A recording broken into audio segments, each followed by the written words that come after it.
One of the prettiest, singingest, songwritingest little blondes in country music coming up right now. Miss Dolly Parton! 6 decades on stage, more than 100 million albums sold, a swag of Grammys, and timeless classics we can't help but sing along to.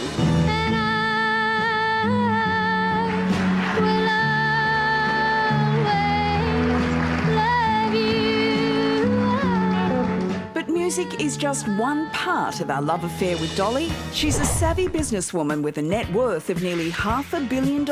She owns 2 theme parks. She's donated tens of millions to charity, and the first cloned mammal, Dolly the sheep, was named after her. Then there's her movie career that began in 1980 with the cult classic 9 to 5. Now 9 to 5, the musical, is coming to Australia.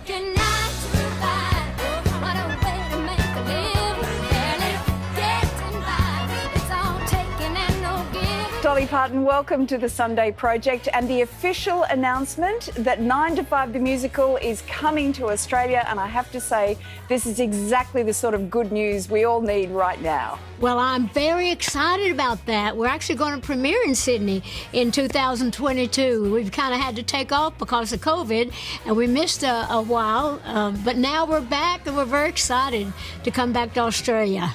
Now, 9 to 5 is, of course, about a group of female office workers, yourself, Jane Fonda, and Lily Tomlin. And the amazing thing about that movie is it was 40 years ago, and yet the themes that it talks about are still just as relevant today. Why do you think that is?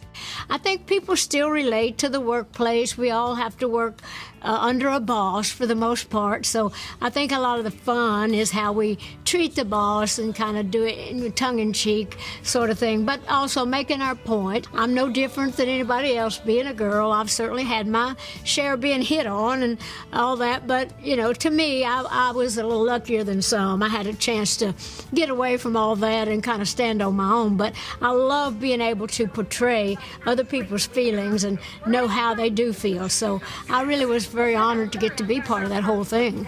There is a very strong women's rights theme behind the movie. Given that, would you call yourself a feminist?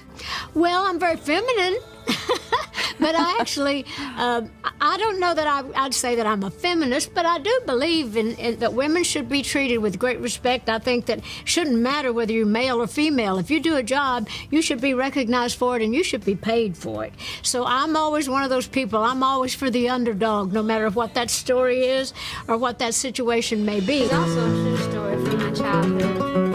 Being an underdog is something Dolly can relate to. She was raised in a one-room cabin in the Smoky Mountains of Tennessee with 11 brothers and sisters. And I didn't have a coat, and it was way down in the fall. The Partons didn't have much money, but Dolly was surrounded by music from the moment she entered the world. She made my coat of many colors. Well, I was born, as my grandpa said, I came out singing in the key of D, crying in the key of D, as my grandpa says.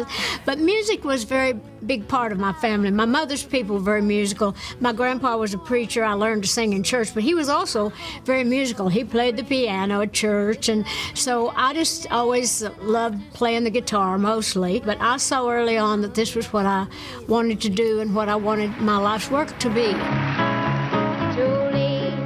One of the highest points of Dolly's life's work came almost 50 years ago, when in the one day she wrote 2 of the greatest songs in history, I Will Always Love You and the infamous Jolene. Jolene, Jolene, Jolene, I'm begging of you, please don't take my name. Half a century on, and it's still one of the most celebrated and covered songs of all time. Well, that little song has been the most recorded song I've ever written, even beyond I Will Always Love You and a lot of the other songs, but it's the one that's been most recorded through the years all over the world. Somebody has a version of Jolene. Jolene, Jolene, Jolene, Jolene, I'm begging of you, please don't take my name. Jolene, Jolene, Jolene, Jolene, please don't take take them just because you can. Dolly lent the song and her star power to the global fight against the COVID pandemic. Vaccine, vaccine, I'm begging of you, please don't hesitate. She even donated $1 million to the research team that created the Moderna vaccine. I just saw at the start that this was going to be a bad thing. I didn't know how bad it was going to be, but I just kind of felt led to do something to help support whatever cure they could find. That's when we're all just panicking. So I felt really led to do it, and I'm really glad that I was just a small part of that, but I was happy when I could get my own Moderna shots. One of your most loved songs is Islands in the Stream with Kenny Rogers. What are your memories of working with Kenny? Well, working with Kenny Rogers has been one of the greatest joys of my life. And singing Islands in the Stream with Kenny, that was one of the biggest duets of all time, still is. Islands in the stream, that is what we are.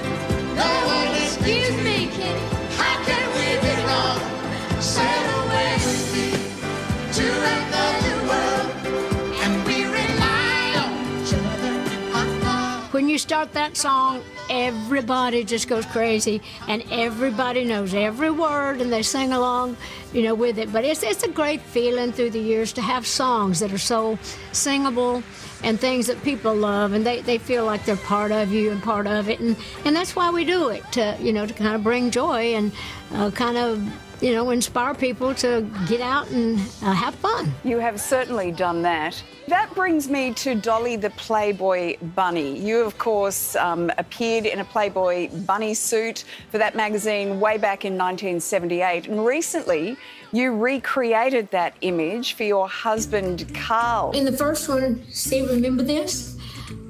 I was kind of a little butterball in that one. Well, I'm string cheese now. But he'll probably think I'm cream cheese, I hope. My husband has not been feeling well for quite a while, and I do anything that I can to make him, feel better and lift his spirits and everything. And he's always thought I was beautiful. He still thinks I'm a hot chick after 57 years, and I'm not going to try to talk him out of that. And I hope he agrees. What do you think?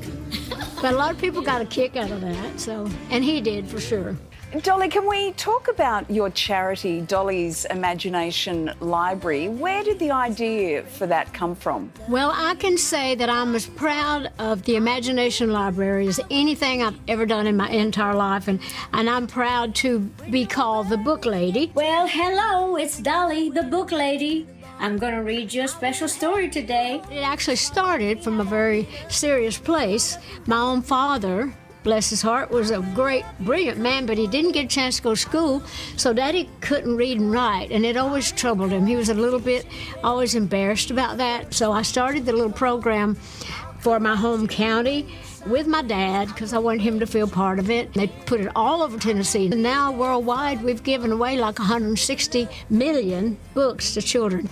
So I'm very, very proud of that, and thanks for asking about it. And my dad got to live long enough to see it doing so well, and he took great pride in that, and I took great pride in knowing that I had done something good, not only for the kids, but for my daddy. What an amazing legacy in your father's name, and what an incredible gift that you've given to so many children over the years. Dolly, it is such a treat to chat to you. Congratulations on the musical, and we can't wait to see it here in Australia. 9 to 5, the musical's coming to Australia. Go see it.